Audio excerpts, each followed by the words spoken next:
Kita ke sorotan yang jadi sorotan utama di Kompas petang hari ini, Saudara. Mantan Kasat Reskrim Polres Metro Jakarta Selatan AKBP Bintoro dan 4 polisi lainnya menjalani sidang Komisi Kode Etik Polri dalam kasus dugaan pemerasan. Komisioner Kompolnas yang hadir dalam sidang bilang agenda sidang diawali dengan pembacaan persangkaan untuk AKBP B dan AKBP GG. Sidang digelar di 2 tempat yang berbeda dan majelis yang berbeda. Sementara untuk 3 polisi lainnya juga akan menjalani sidang etik di waktu yang berbeda.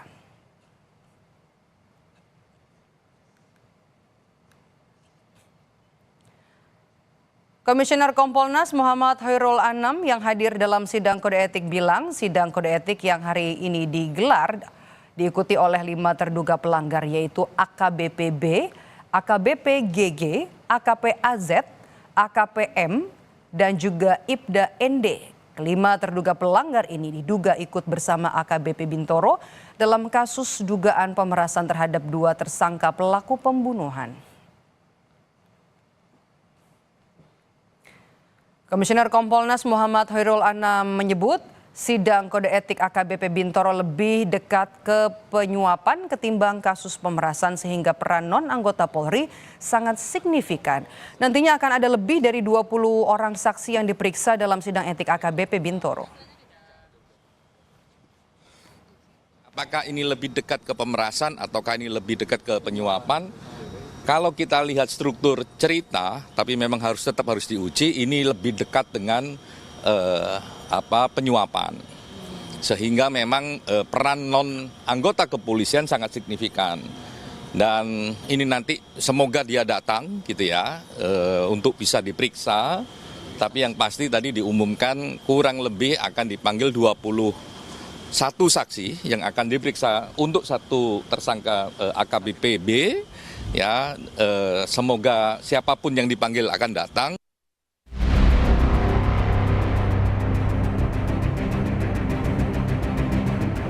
Terhadap yang bersangkutan dan 3 orang lainnya telah dimutasi dari jabatannya dan telah dilakukan penempatan khusus atau patsus.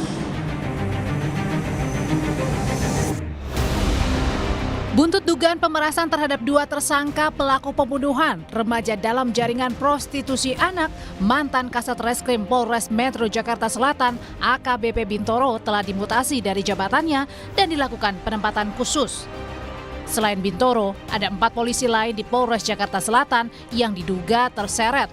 4 orang telah ditahan Propam Polda Metro Jaya, sementara AKP Mariana tidak ditahan. Dalam kasus ini, Bidang Propam Polda Metro Jaya turut meminta keterangan dari Kapolres Metro Jakarta Selatan, Kombes Ade Rahmat Idnal. Meski Kombes Ade Rahmat Idnal sudah membantah terlibat dan tidak menerima uang 400 juta rupiah. Benar, yang bersangkutan sudah diambil keterangannya oleh Bidpropam beberapa hari yang lalu. Sebagai saksi apa sebagai terduga pelanggar atau seperti apa Pak, biar nggak kemana-mana Pak? Diambil keterangannya untuk menjelaskan peristiwa yang terjadi ya, sebagai saksi. Soal tuduhan dugaan keterlibatan dalam kasus pemerasan ini, Kapolres Jakarta Selatan Ade Rahmat telah membantahnya. Tuduhan saya menerima uang 20 miliar sangat mengada-ngada. Saya membuka diri dengan sangat transparan. Bantahan sebelumnya juga disampaikan AKBP Bintoro yang mengatakan tuduhan tersebut adalah fitnah dan mengada-ngada.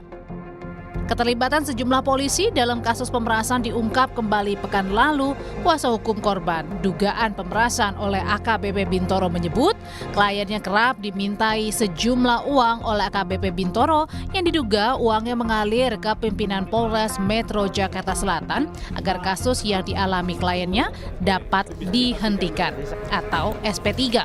Menurut pengakuan dan bukti yang kami miliki, ya kita bicara bukti, alat bukti kan berarti ada keterangan saksi, ada saksi-saksinya yang melihat. Ada pertemuan, di dalam pertemuan tuh ada pengakuan bahwa pimpinan ini sudah menerima sejumlah uang.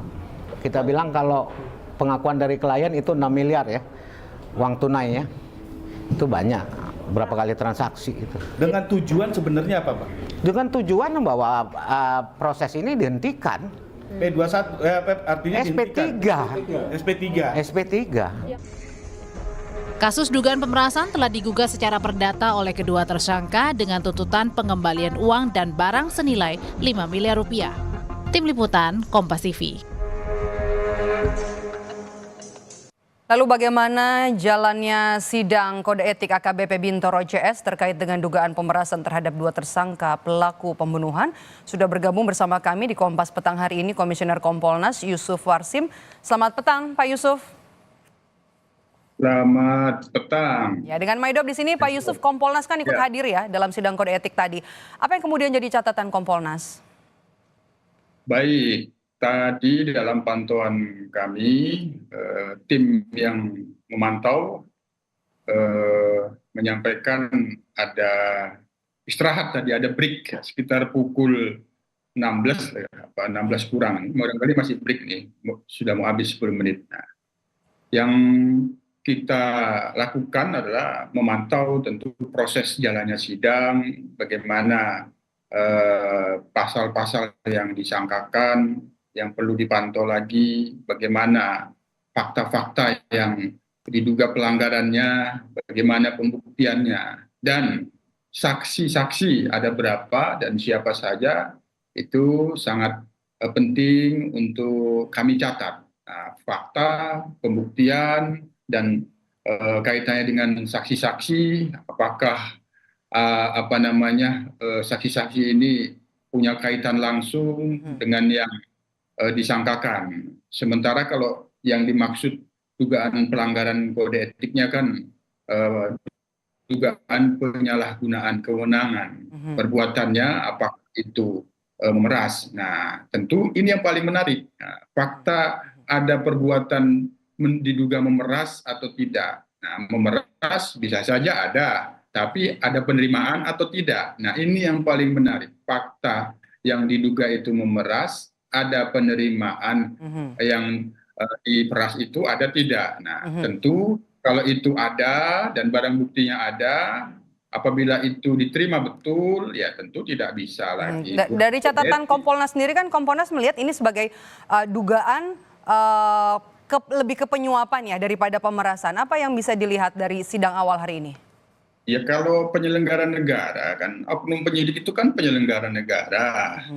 Tidak bisa kalau itu pidana tidak bisa unsurnya pemerasan yang bukan tidak pidana. Karena dia itu penyelenggara negara, maka itu yang lebih tepat adalah penyuapan atau dugaan tidak pidana korupsi. Tapi ini yang kita pantau pada hari ini kan proses sidang Komisi Kode Etik, yang itu ada dua, yang akan kita lihat apakah fakta-fakta yang terungkap di dalam fakta persidangan nanti itu murni pelanggaran kode etik atau tidak. Nah, artinya kalau tidak murni bisa delik pidana. Ini yang paling menarik yang dipantau oleh tim. Apabila memang ada unsur-unsur pidana yang bisa diproses selanjutnya, maka ini akan menjadi catatan Kompolnas selanjutnya. Dari deretan 21 orang saksi, Mas Yusuf yang diperiksa, apakah kemudian saksi-saksi ini kuat untuk membuktikan dugaan pemerasan?